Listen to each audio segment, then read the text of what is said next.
So in this segment, I'm going to ask you a question. Does Labour hate old people, like, like pensioners, like retirees? Because I'm getting that vibe from after the winter fuel allowance thing, and now the way Wes String was kind of asked this question about heating homes post the fuel cut. I don't know, man. I do get this vibe from them.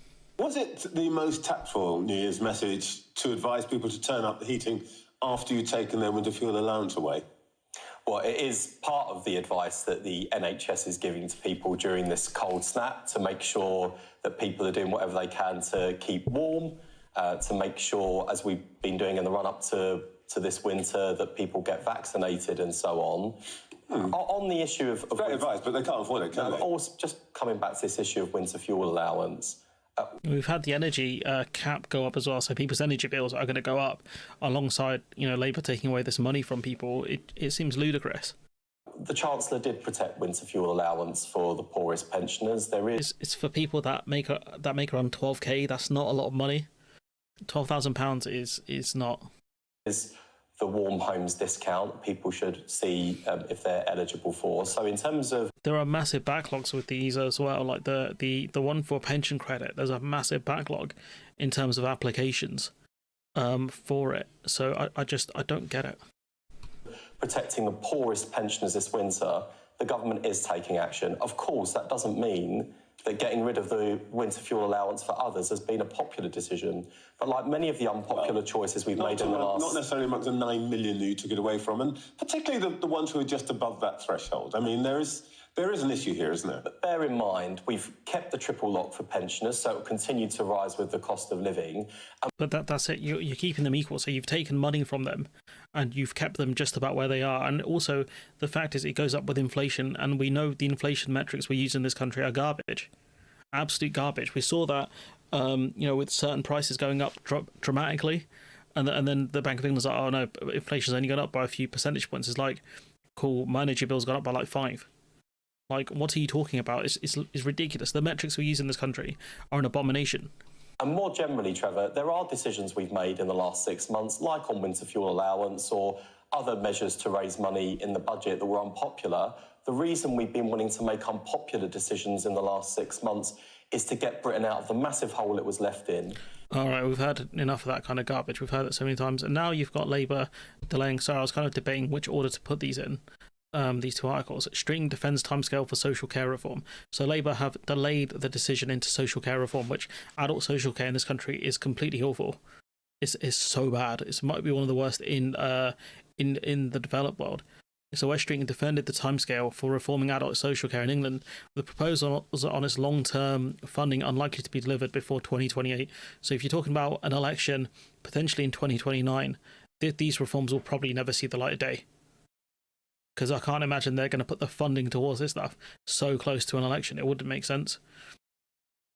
So the independent commission chaired by Baroness Louise Casey will begin work in April, but it's not due to publish its final report until 2028.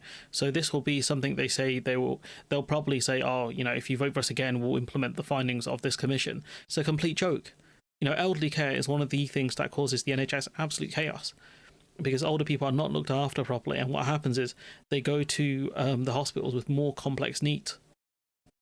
These people are ridiculous. Not the older people, but people like Streeting and whoever's idea this is. And the reason they've done this is because they don't have they don't have the funding for it. That's why they don't know how they're going to fund it, because they're idiots and they set themselves stupid fiscal rules. That's what's happened here. The government's ultimate aim is a new national care service able to meet the needs of older and disabled people into the 21st century. And this is good. In terms of the actual policy itself is good, but the reason they don't want to do this is because they know they're going to be asked where you can get the money from, and they don't have an answer because they're dumb fiscal rules. That's why. Saw this interview from Andy Burnham about this.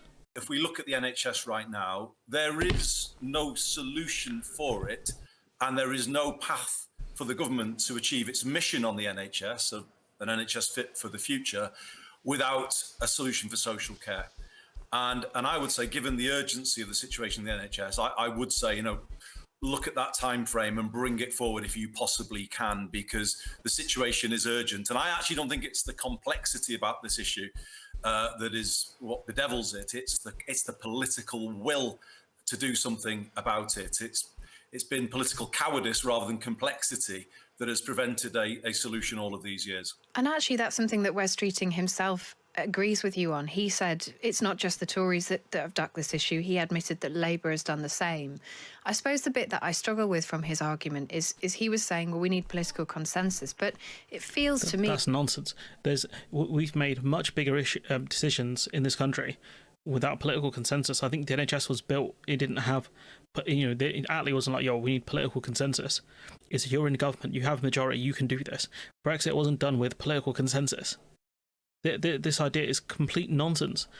As if there is political consensus on this issue, it feels like the difficulty is money. It's when it comes down to putting the money into the system or asking people to contribute more, either via an insurance system or whatever else. Do you think that's a big part of the hesitancy on social care? Yes, of course. Politicians have always found big decisions about taxation difficult, perhaps more so now than ever. I think one of the reasons it's that they're gonna, if they do raise the money through taxation, which they most likely would, again, it's gonna be younger people paying for older people. And if you look at what Labour's main pitch was, it was towards people that were working. That's what their main goal was, the main base they were trying to appeal to.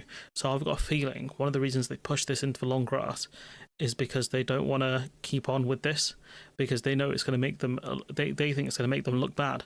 By the end of the day, like, we're in a situation where you've got older people selling their homes in order to fund their adult care, and so that's a person's inheritance gone. So I don't think it'll be as unpopular as people think.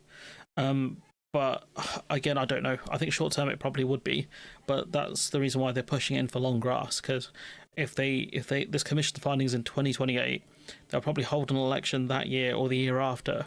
So then they can say, vote us in, we'll do these, we'll push through with this, and then that gives them another 5 years to kind of sort it out. Before. And I do want to pick up on your point about consensus, because the NHS wasn't created with consensus, and we somehow seem to have talked ourselves into the position that you can only move forward on social care if there is consensus. Obviously, that's a good thing, and it's why I instituted those cross-party talks that you mentioned, and have been welcome efforts in that space before. I don't think it should be kind of... What you would do is, if you ask for consensus, right, the Tories will steal all the credit for it. That's what will happen. So, and you're literally appealing to their voter base by doing this policy of adult social care. You will appeal to older people. Why? Because they'll be the ones benefiting from this. So they're ones that are in a position where they can barely afford adult social care or looking at selling their houses. If you swoop in and actually help them, right, they're probably the ones who typically vote Tory. Older people, pensioners typically vote Tory. You can steal a march on the Tories and on reform if you've pushed through with this policy. Of the go or no go issue here, I think at the end of the day, it's more important to get a solution. And I don't think it's as difficult as politicians have made out over the years. Because weren't you one of them, buddy? The solution I put forward of a national care service where social care would be provided on NHS terms, free at the point of use, was not to get people necessarily to pay more, because they're already paying. They're paying hundreds of thousands of pounds, what they're paying with their homes for care at the moment. People are paying for social care. It's just that they're doing it in the most unfair way imaginable at the moment. It's as unfair as American healthcare, because the people who are most vulnerable pay most. So it's about changing the way people pay, not going out and asking necessarily for more money. It's a different way of paying. Yeah, it could be that they pay into a government-run scheme instead. I think Burnham is 100% correct on this. This is one of the failings of New Labour, but also the country as a whole. Failing to look after older people. People who have given a lot to this country, and we end up just throwing them on the scrap heap, and they're put in care homes to die. It's sad. It's sad. Really, when you think about it, but. I agree with a lot with what Burnham said here. I just wish that we weren't in the situation so far down the line from New Labour that it wasn't done yet. But I imagine this current lot, they're choosing not to do this just because of cost. But anyways, I'm going to leave it there. Let me know what you think in the comments below. Like, comment, share, subscribe. Support the channel on Patreon if you can. And hopefully I'll see you in the next one.